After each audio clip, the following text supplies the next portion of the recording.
So I hope y'all doing great on this evening. So I'm going ahead and jump into this video.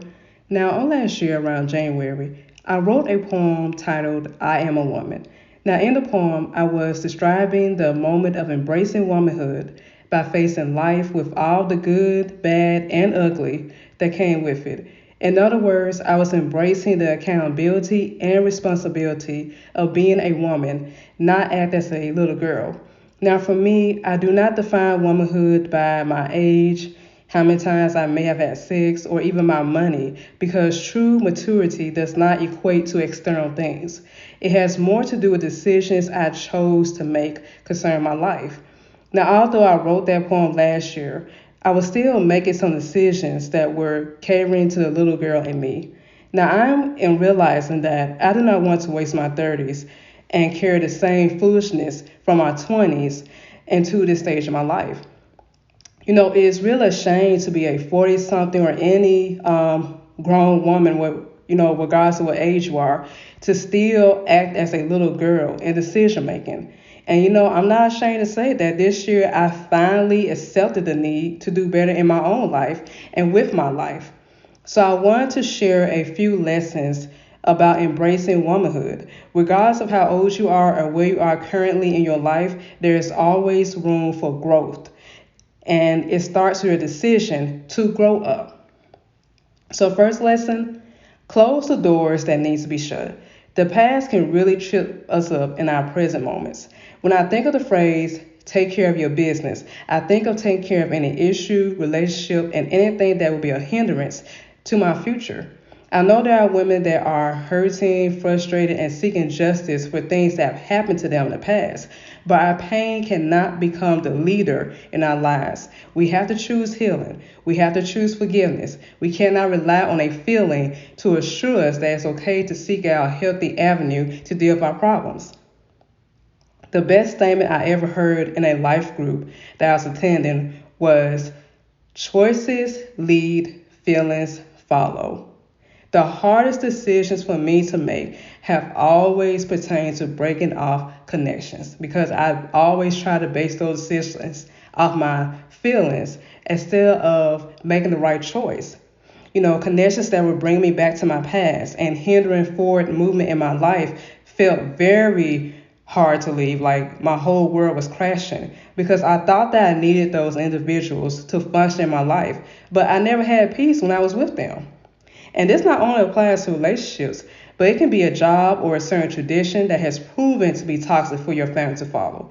It's okay to say goodbye to things that are not serving our potential or growth. If you close the door now, you can experience that serene peace later. That can mean a number of things like blocking numbers or social profiles, changing your address, seeking outside help, or making the decision to go back to school so you can leave that job and find something new. I found that leaving my last job and relocating to a new state this year has granted me a space of peace. And I'm using this time away from those old things to get certain areas in my life back in order. And for me, that's emotionally, financially, and spiritually. And for those who have a relationship with God, fasting and prayer is a route to freedom because we are giving God the opportunity to work in our lives so we can close those doors permanently. Be truthful. That's my second lesson. I am finding out there is no reason to lie. What's the point of lying? Children may lie about certain things so they will not get in trouble, but grown people should be able to tell the truth and face whatever comes with that, regardless of the situation or person. Resentment has to come from somewhere, and usually it's from things that are unexpressed, boundaries that were never discussed, expectations that were never voiced, and even certain life decisions that were not properly communicated have the potential for resentment to grow in our hearts. Being a woman is not about making yourself so loud and boisterous in order for others to hear you out. It's about learning to stand in your truth, whether I'm struggling or succeeding. Now, on a positive note, some of us have came a long way in our lives, and that's worth celebrating. I do get that some people will not like the fact that you are finally changing and maturing in different ways, but that should not stunt your progress. I believe that if people are stuck on who you used to be, then you need to leave them in the past. If they are stuck in the past, please let them stay in the past because you are moving forward.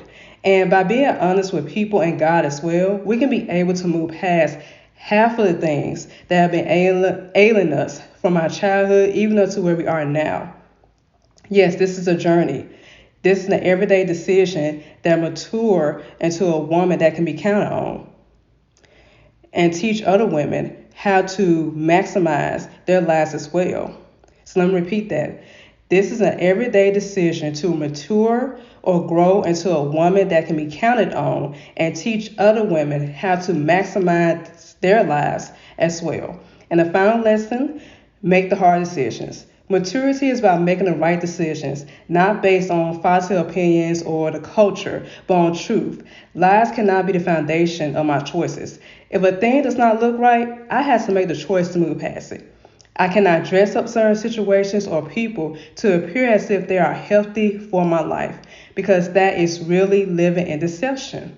And deception is one of the worst things that you can fall prey to.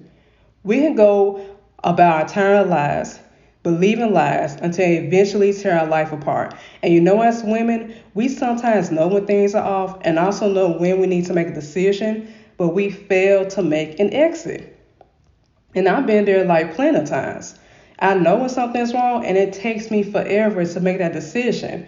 And usually that's after some damage has already been done.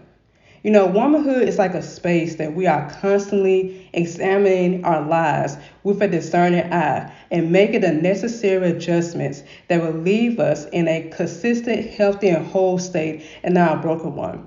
As little girls, we could cry and whine over things that are usually resolved by our mom, our dad, or any caregiver. But as grown women, we take the initiative to face what is hurting us and connect it to a real solution.